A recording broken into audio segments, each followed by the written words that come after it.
Bienvenue à tous dans Au Top, l'émission où on fait des tops, comme son nom l'indique. Et cette semaine, on fait le top des personnages les mieux habillés.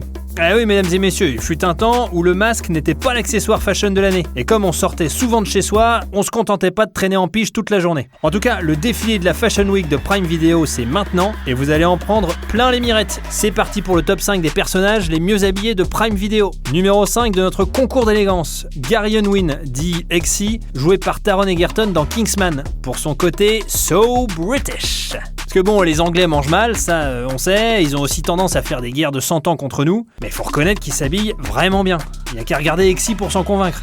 Au bureau, Exy arbore un costume gris anthracite, impeccable et surtout parfaitement ajusté. Nous on met le même pour aller bosser à la défense, mais la bedaine déborde et les marques de transpiration du RER font leur apparition directe. C'est bon les gars, décoincez-vous un peu. Puis que dire de son port de lunettes? Ça fout des complexes tellement il a le regard qui tue. Mais il sait s'adapter, Exy. Quand il est à un dîner mondain dans un château en Suède, il claque une veste en velours orange. Et le pire c'est que ça passe crème. C'est juste injuste. Juste injuste. Juste injuste. J'ai envie de répéter ça tout le temps maintenant. Bon, et cela dit, tout ça est assez logique parce que l'agence d'espionnage privé nommée Kingsman, dont il est question dans les films, a installé son quartier général dans la boutique d'un tailleur. Makes sense. Ce qui fait moins sens, c'est que quand il est en mission secrète, qui consiste parfois à se boire un petit verre de Sky en faisant du Tinder, il opte subitement pour un look sportswear pas si chic que ça. Moi je trouve que ça commence à dater un peu le côté survêt, donc là j'adhère un peu moins. Mais bon, pour l'ensemble de son œuvre, Exy mérite un beau 14/20.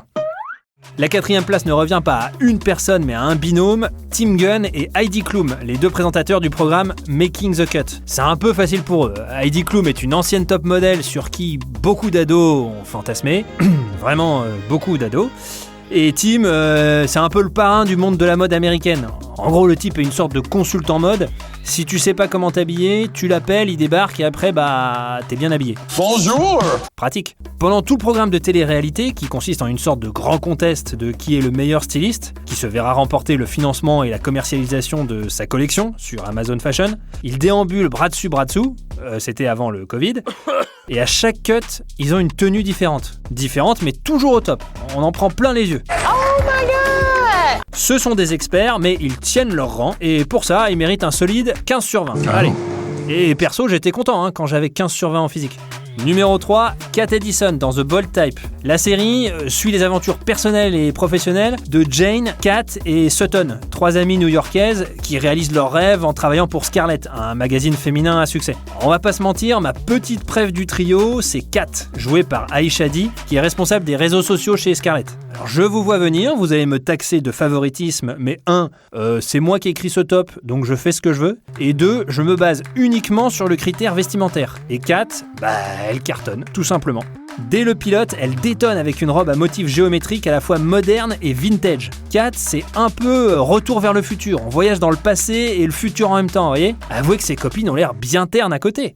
En fait, elle est tout le temps classe. Par exemple, dans le dernier épisode de la saison 2, qui se passe partiellement à Paris et qui est un de mes préférés, on a droit à un festival. Au début, elle porte ce pull, avec encore une fois un jeu de motifs géométriques, à croire que son père était prof de maths, puis elle enfile une veste noire et blanche. Inutile d'essayer de régler votre télé. Jamais une faute de goût. Si j'étais un peu mauvaise langue, je dirais que Kat a un petit côté bon élève. C'est tellement parfait que parfois, on a envie de lui dire de relâcher la pression. Du coup, je vais lui mettre que 16, alors qu'elle mérite 20, en espérant qu'elle fonde un peu l'armure au 3e trimestre. C'est plus difficile que ce que je croyais. Je sais, je suis vraiment redoutable. Alors on n'a pas vu aussi dur depuis Madame Kondratiev, ma prof de maths en 5e. Bon, passons à la haute couture avec le dauphin du concours. Le dauphin, le 2e, pas l'animal. Roulement de tambour. Aziraphale, joué par Michael Sheen, qu'on ne présente plus, dans la géniale mini-série Good Omens. Bon, partons de son costume d'ange tellement immaculé qu'on dirait qu'il l'a passé à la javel.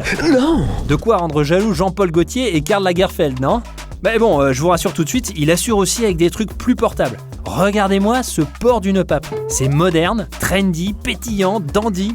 Et en plus, il a l'air de savoir nouer les nœuds papes, et ça, c'est classe. Et on en parle de cette veste ? Franchement, c'est impeccable. C'est décalé, mais ça reste de bon goût. Ça s'accorde même pas si mal avec sa coupe blond peroxydé. C'est dire, hein ?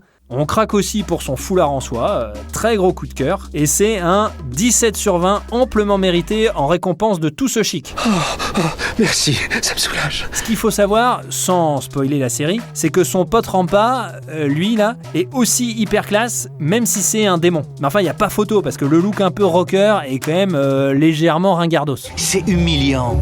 Oh là là là là, c'est déjà l'heure du grand final et on découvre tout de suite le top 1, ou plutôt la top 1, Mrs. Maisel, qui coiffe au poteau tous les fashionistas et fashion victimes de la semaine. Merci beaucoup à tous.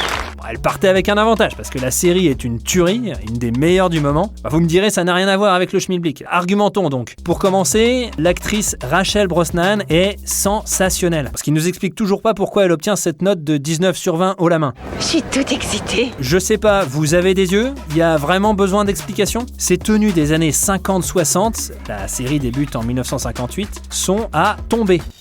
Ah mais je suis littéralement tombé là en fait. Ah mon bras. Ouais, et même avec un bras dans le plâtre, je peux vous dire qu'on adore les tons jaune moutarde, bleu gris, les coupes, la diversité des tissus. Vous auriez pas du mercurochrome? Ça me pique là. Toujours est-il que les costumés de la série n'ont pas remporté une avalanche de prix pour rien. Non, s'il vous plaît, les monteurs, pas d'avalanche après la chute. Vous en avez pris plein les yeux, mais n'oubliez pas toutefois que l'habit ne fait pas le moine et qu'il faut aller au-delà des apparences pour découvrir la richesse intérieure des gens. Non, je déconne.